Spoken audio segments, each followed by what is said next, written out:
Pessoal, nessa nossa primeira aula de gramática, nós vamos ler uma letra de música do compositor Arnaldo Antunes. A música chama-se Fora de Si. Eu quero que vocês acompanhem os versos comigo e observem como ele se utilizou de recursos gramaticais para nos dar um determinado sentido. Leiam junto comigo e observem. Vamos à letra? Atenção! Eu fico louco, eu fico fora de si, eu fico assim, eu fica fora de mim. Certamente você, em sua casa, no seu dia a dia, não diria, nossa, hoje eu estou fora de si. Você diria, eu estou fora de mim. A concordância do eu, pronome reto, seria com o mim, pronome oblíquo. Mas o Arnaldo não fez isso. E depois ele fez outra concordância talvez estranha. Eu fica assim. Quando eu leio eu fica, eu penso no ele. É ele quem fica, não eu fica. Muito bem, vocês vão me dizer, não entendi. Ele está errando de propósito? Sim, ele está usando recursos gramaticais. Mas para explicar o primeiro verso dessa letra de música, eu fico louco. Observem que ele diz eu fico louco, eu fico fora de si. Ele já está se desdobrando em uma terceira pessoa quando incluiu no segundo verso o pronome si, que deveria concordar com ele. Depois ele diz eu fico assim. De novo ele incluiu a terceira pessoa, porque o fica concordaria com ele. E aí ele encerra, eu fica fora de mim. Ele criou mesmo essa terceira pessoa a ponto de dizer que o eu é um ente e o ele é outro ser. Ele se desdobrou e explicou o tal do primeiro verso, o eu fico louco. Estranho para você? Mas é assim que se deve ver a gramática. A gramática tem de ser um recurso para você experimentar possibilidades dentro da língua portuguesa e quaisquer línguas que você vá aprender. Mas é necessário dominar primeiro essa ferramenta para que depois você explore esses recursos. Então você poderia me perguntar, por que eu vou estudar gramática? Aí está o meu conselho, leia na tela. Estudar a gramática é ampliar as possibilidades de expressão. Esse exemplo do Arnaldo serviu então para nós entendermos o que são esses recursos gramaticais. Alguns chamam de licença poética, não importa. Você também pode fazer isso, desde que você conheça a ferramenta e a utilize como um instrumento. Vamos começar então a entender essa ferramenta. A gramática é dividida em várias partes. Uma dessas partes é a sintaxe. Hoje eu vou me preocupar em ver com vocês uma parte da sintaxe, e é assim mesmo que se pronuncia, sintaxe e não sintaxe, como alguns querem, não é? Então, a sintaxe trata de quê? Bom, a sintaxe trata da relação que as palavras possuem dentro de uma oração. Vejam comigo na tela um exemplo de como uma palavra, em situações diferentes, vai ganhar funções diferentes. Eu ganhei uma blusa. Blusa é um substantivo. Todos sabem que nomes de coisas, de seres em geral, chama-se em gramática substantivo. A blusa era nova. A blusa continua sendo nome de algo, continua sendo um substantivo. Mas na relação de blusa com o ganhei e com o eu, a blusa é objeto da ação verbal. Eu ganhei o quê? Eu ganhei uma blusa. Muito bem. Quando blusa foi colocada num outro contexto, ela passou a ser o elemento central, o elemento sobre o qual se está falando. Ela passou a ser não mais o objeto que recebe a ação, mas sim o sujeito. Então, observem que, se a sintaxe estuda as relações das palavras dentro da oração, só é possível chegar a uma conclusão de uma função sintática se nós analisarmos a oração. Você já passou várias vezes a situação de ter de fazer análise sintática?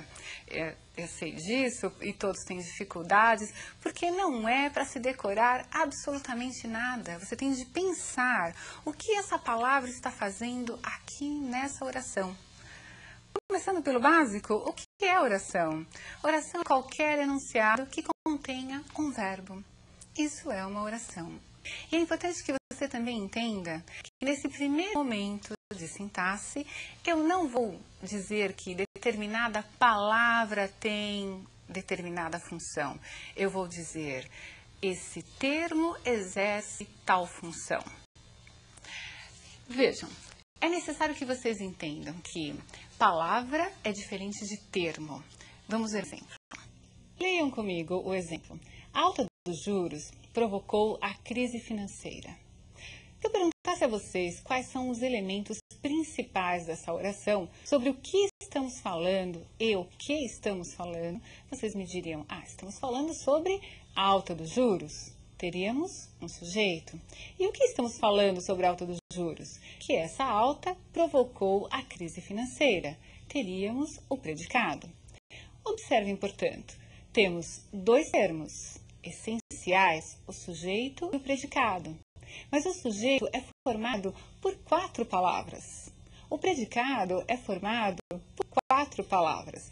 Então, eu não vou me referir, na análise sintática, à palavra isoladamente. Vou me referir aos termos que compõem a oração.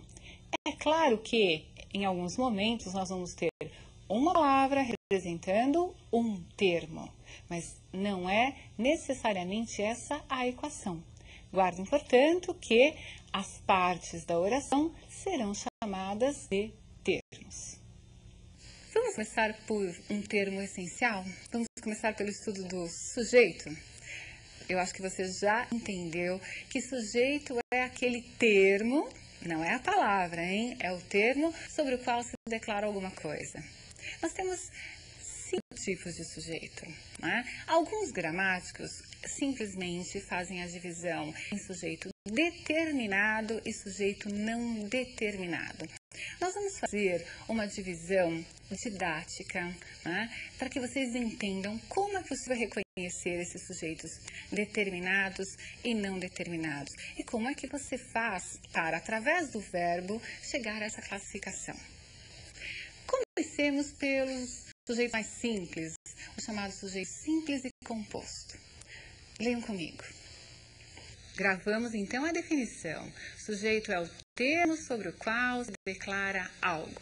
Quando o sujeito será simples? Vejam lá. Os jovens adoraram a iniciativa.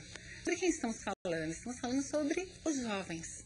E agora eu quero que vocês percebam que o termo sujeito está sendo formado por 2 palavras.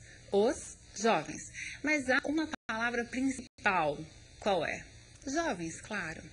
Se eu tenho uma única palavra, um único núcleo importante, eu chamo o sujeito de simples.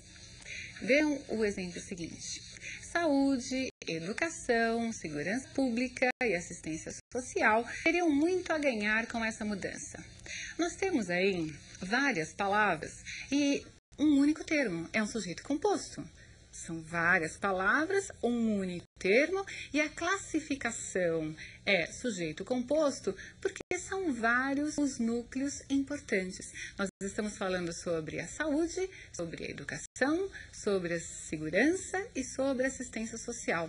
Então, nós temos 4 palavras importantes que representam 4 núcleos desse sujeito composto.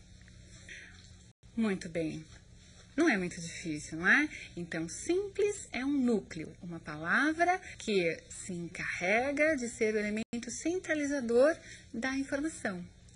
Sujeito composto, aí sim, é um termo, sujeito composto, mas são várias palavras que são significativas, que são importantes. Sujeito simples, sujeito composto. E o outro sujeito que nós vamos ver agora são chamados de sujeitos determinados. Por que determinados? Porque nós temos certeza de qual é o sujeito.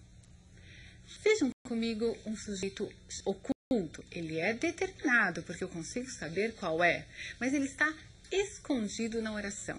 Escondido ou pela desinência verbal, pela terminação do verbo, ou então ele está escondido no contexto, mas eu consigo identificar. Por isso ele é chamado também de determinado, ao lado do sujeito composto e do sujeito simples. Vamos ler? Contei a história muitas vezes. Observem, contei a história. Será mesmo necessário escrever eu contei a história? Ou vocês já saberiam que o verbo contar se refere ao eu? Eu acho que vocês já saberiam. Isso quer dizer que o verbo ou a terminação do verbo, a chamada desinência verbal, já indica a pessoa sobre quem se está falando. O sujeito é determinado? Sim, mas ele foi ocultado. Por quê? Porque o verbo já dá a informação necessária. Estamos falando sobre o eu.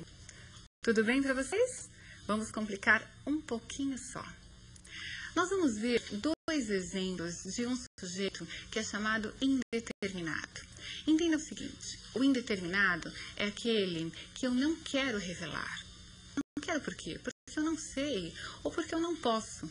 Né? Posso não saber quem fez a ação ou eu posso não querer contar quem fez a ação. O importante é que houve um sujeito, sim, que fez a ação, mas não está identificado na oração.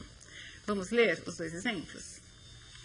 Vejam, destruíram os monumentos históricos. A ação foi feita, alguém destruiu, houve um sujeito fazedor da ação verbal. Precisa-se de muita gente para a reconstrução. Observem novamente, a ação existe, alguém precisa de muita gente. Quem é exatamente? Eu não posso precisar. Eu não sei se foram várias pessoas que destruíram os monumentos, se foi uma pessoa que destruiu. Eu não sei quem é que precisa de muita gente. Eu sei que alguém precisa de muita gente. Enfim, nós temos aí a indeterminação do sujeito. Quero que vocês observem que há estruturas gramaticais definidas para se indeterminar o sujeito. E esse será o nosso ponto final nessa aula, mas que eu espero que tenha sido muito interessante para vocês. Vejam comigo as estruturas. Observem que essas estruturas serão sempre fixas. Se você encontrar as estruturas num texto, você terá o sujeito indeterminado. Vamos ler.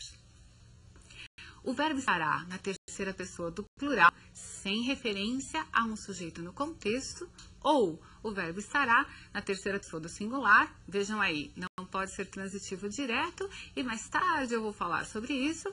E vai aparecer uma palavrinha junto do verbo, que é chamada índice de indeterminação do sujeito. Pessoal, essa estrutura é fixa, sempre será dessa forma. Indeterminou-se o sujeito através da estrutura verbal. Na próxima aula, continuaremos o assunto vendo o sujeito inexistente. Um grande abraço.